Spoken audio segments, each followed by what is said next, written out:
The stage is set for an epic showdown in episode 18. The sailor Starlights have arrived, but will they be friend or foe? Let's find out. The episode starts with Amy and Ray working together to finish some homework.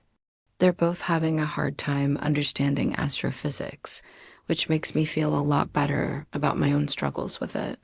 Ray wants to go out for some milk, so she asks Amy if she needs anything. "Don't forget the cookies," Amy says, referring to the cookies Ray had baked earlier. "Man, those look good." As Ray leaves, Amy looks up at the sky through her window and wonders what the Starlights are doing. She's been thinking about them a lot lately, but not enough to stop studying. "Amy, you're missing the point of Sailor Moon. You can multitask."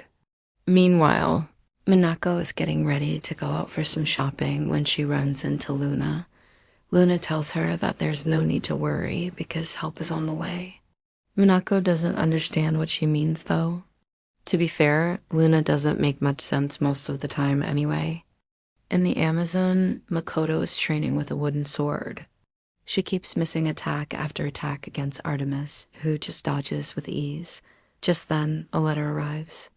It's from Hataru and invites her over to Uesagi's house. She'd really like to go, but she has to train. At this very moment, Wasagi is making her way through a crowd of reporters. She doesn't like all the attention, but she has no choice since she's currently being chased by an insane stalker. I mean, just look at him. He even has a creepy mustache. I think I just found the creepiest character in the entire series. Usagi reaches the mall and hides in a bathroom. She calms down a little and takes a deep breath before going out again. She runs into Mamoru, who is looking for her. They were supposed to meet up with the others, but Usagi didn't show up. Mamoru assures her that everything will be fine, but secretly he's worried too. As they walk away together, we see that their stalker is following them. Meanwhile, at the Azabu Jingu shrine, Haruka and Michiru are reading a book. They restudying a passage that talks about a prophecy where warriors from another dimension will come to aid the Sailor Scouts. Suddenly, the book glows brightly and the two Sailor Senshi are enveloped in a light. We then get a flashback to Sailor Pluto, who is searching for someone who shares a connection with her. Back in the present, Haruka and Michiru have disappeared. Just then, three figures materialize in the shrine. The first one is a beautiful woman with long blonde hair. Her name is Sailor Starfighter. The second one is a graceful woman with pink hair. Her name is Sailor Starmaker. And the third one is a gentle woman with dark blue hair. Her name is Sailor Star Healer. The Sailor Starlights are shocked to learn that the prophecy was true. There really is a Sailor Scout, but this isn't the only thing that surprises them. The Starlights aren't here to join the Sailor Scouts. They're here to steal something.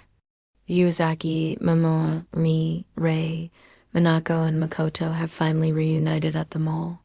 They're happy to see each other again, but they don't celebrate for too long.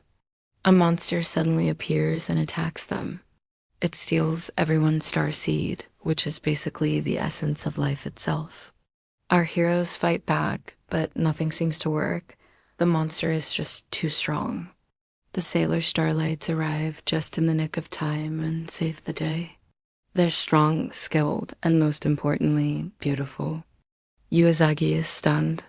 Could these mysterious warriors really be the ones from the prophecy? Sailor Starfighter goes in close to strike the final blow, but suddenly stops.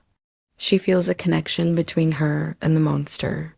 Turns out that it used to be a human who got cursed. With a mere touch, the Starfighter breaks the curse and the human returns. She thanks the Starfighter for saving her. After the battle, the Sailor Scouts gather around the Starlights and ask them a lot of questions. Where did they come from? How can they manipulate Starlight? What's with the weird outfits? And most importantly, are they friends or foes? The Sailor Starlights reveal that they're here to take the star seeds of the Sailor Scouts.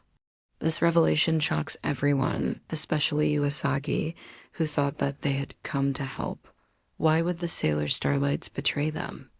And how could they win against such powerful enemies? Sailor Starfighter explains that they come from another dimension where people use star seeds as a source of energy. If the Starlights don't collect enough power, their world will collapse. This revelation saddens Usagi, who wishes she could help, but she doesn't know how. Starlight Healer reassures her that she'll find a way, but for now, they must part ways. The Starlights vanish into thin air, leaving the scouts alone. How will the scouts deal with such a powerful enemy? Will they be able to defeat the Sailor Starlights and save their star seeds? Or will the Sailor Starlights find a way to trick the scouts and steal their power? Find out next time. And while you're waiting for the next episode, why not check out this playlist with more videos about the Sailor Moon anime? Thanks for watching, and I'll see you in the next video. Bye. Uesagi's friends are worried about her because she's acting strange ever since the Sailor Starlights arrived. They can't figure out what's wrong until Rei notices that Uesagi's locket is glowing. This gives Uesagi a sudden realization. She remembers that she has something important to do. She rushes off to the mall where she meets up with Mamoru and the others. They all transform and face off against the Starlights. The battle is intense and neither side is able to gain the upper hand. But Usagi refuses to give up. She knows that she has to do something to stop the Starlights from taking their star seeds. Suddenly, Usagi has a brilliant idea. She pretends to be injured and tries to distract the Starlights long enough for the others to regroup.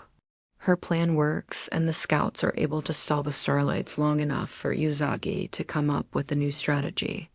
Usagi realizes that the only way to beat the Starlights is to use their own power against them. She concentrates all of her energy and releases a powerful attack that envelops the Starlights in light. The light begins to purify the Starlights, breaking their concentration and allowing the scouts to free the humans whose star seeds the Starlights had taken. The Starlights are shocked to see their power being used against them. They didn't realize that their actions would have such a profound effect on the humans they were trying to help. Starlight Healer tries to stop Uesagi, but she's too late. The damage is done, and the Starlights are now prisoners of their own power. With the Starlights defeated, the scouts are able to recover the star seeds they had stolen and return them to their owners. The humans are overjoyed to be free of the Starlights' control, and they thank the scouts for saving them. The Sailor Starlights watch as the scouts celebrate their victory. They had failed in their mission, but they couldn't help but feel a sense of pride in the scouts' accomplishment. They had come to the human world to save their own people, but they had ended up learning more about themselves and the true meaning of friendship. As the episode comes to a close, the Sailor Starlights say goodbye to the scouts and return to their own dimension. They may have lost the battle, but they had gained something much more valuable, the true meaning of friendship. What did you think of the episode? Did you like the Starlights' backstory? And what do you think they'll do next? Let me know in the comments below. And don't forget to subscribe for more content. Thanks for watching, and I'll see you next time. Bye.